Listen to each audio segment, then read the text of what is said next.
రేపు ఢిల్లీలో వైఎస్ఆర్సీపీ జరిగే ధర్నా కార్యక్రమానికి విశాఖ జిల్లా నుంచి పెద్ద ఎత్తున వైఎస్ఆర్సీపీ నాయకులు కార్యకర్తలు విశాఖ ఎయిర్పోర్ట్ నుంచి బయలుదేరుతున్నారు. దీనికి సంబంధించిన మరిన్ని విషయాలు మనతో మాట్లాడడానికి మాజీ మంత్రి కూడా అమరన్న.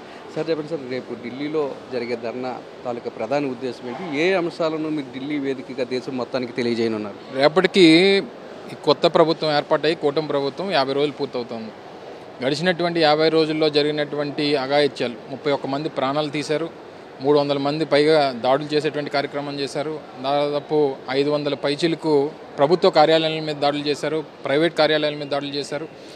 చాలా దోపిడీలు దౌర్జన్యాలు ఏ రకంగా చేశారు అన్నటువంటిది దేశవ్యాప్తంగా తెలియాలన్నటువంటి ఉద్దేశంతో గౌరవ పార్టీ అధ్యక్షుడు జగన్మోహన్ రెడ్డి గారు రేపు కార్యక్రమాన్ని నిర్వహిస్తూ ఉన్నారు.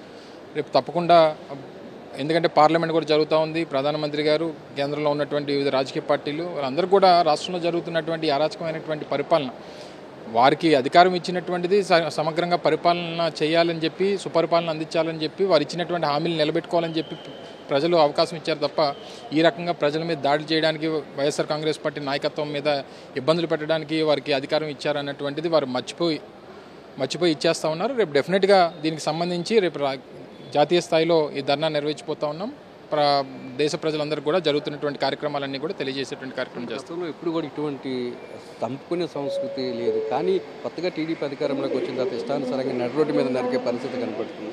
దీనివల్ల శాంతి భద్రతలు లా అండ్ ఆర్డర్ అనేటువంటిది లాస్ట్ 50 డేస్గా అసలు ఈ రాష్ట్రంలో లేనే లేదు.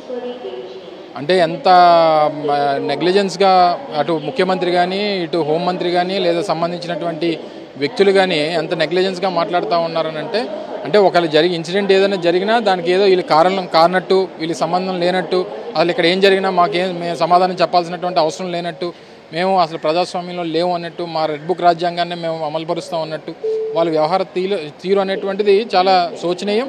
ప్రజలు గమనిస్తారు, సరే అధికారం ఇచ్చారు కదా, మా 5 సంవత్సరాల వరకు మమ్మల్ని ఏమీ చేయలేరు అనుకుంటే వారి అమాయకత్వం. తప్పకుండా దానికి కావాల్సినటువంటి రిపర్కేషన్స్ అన్నీ మళ్ళీ నిన్న జగన్మోహన్ రెడ్డి గారు చెప్పినట్టు ఎప్పుడు ఇది ప్రజాస్వామ్యం, ఎప్పుడు కాలం ఒకలాగా ఉండదు, ప్రజల తాలూకా నిర్ణయాలు మారుతూ ఉంటాయి. తప్పకుండా దానికి సమాధానం చెప్పాల్సినటువంటి పరిస్థితి వస్తుంది. సార్, ఇచ్చిన హామీల మీద కాకుండా ఈ దాడుల మీద, హత్య రాజకీయాల దృష్టి పెట్టారు. డిబేట్ చేయడానికే ఇప్పుడు వారికి కావాల్సినటువంటి, ఇప్పుడే మన కేంద్ర బడ్జెట్ రిలీజ్ అయింది, వాళ్ళ ప్రయారిటీస్ ఏంటో చూసాం మనం. వాళ్ళ ప్రయారిటీస్ ఏంటి? అమరావతి ఒకటే ప్రయారిటీ ఆయనకి.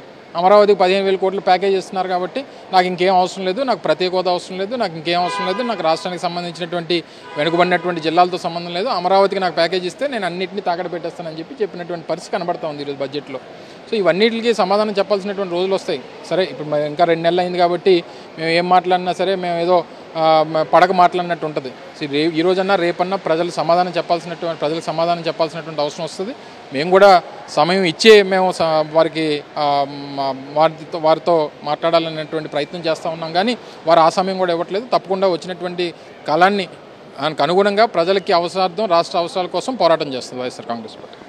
కూటమి అధికారంలోకి వచ్చిన తర్వాత వైఎస్ఆర్సీపీ నాయకులు కార్యకర్తల మీద హత్యలు అలాగే దాడులు పెరిగిపోతున్నాయని, రాష్ట్రంలో పూర్తిగా శాంతి భద్రతలు క్షీణించాయని, ఈ వ్యవహారాన్ని మొత్తం రేపు ధర్నా వేదికగా ఢిల్లీ నుంచి దేశం మొత్తానికి తెలియజేస్తామని ఈ కార్యక్రమంలో మాజీ ముఖ్యమంత్రి వైఎస్ జగన్మోహన్ రెడ్డితో పాటు అలాగే వైఎస్ఆర్సీపీకి సంబంధించిన పెద్ద ఎత్తున నాయకులు కార్యకర్తలు కూడా హాజరవుతున్నారని మాజీ మంత్రి కూడా అమర్నాథ్ చెప్తారు. కెమెరామెన్ అప్పలరాజుతో నాయుడు, విశాఖపట్నం నుంచి.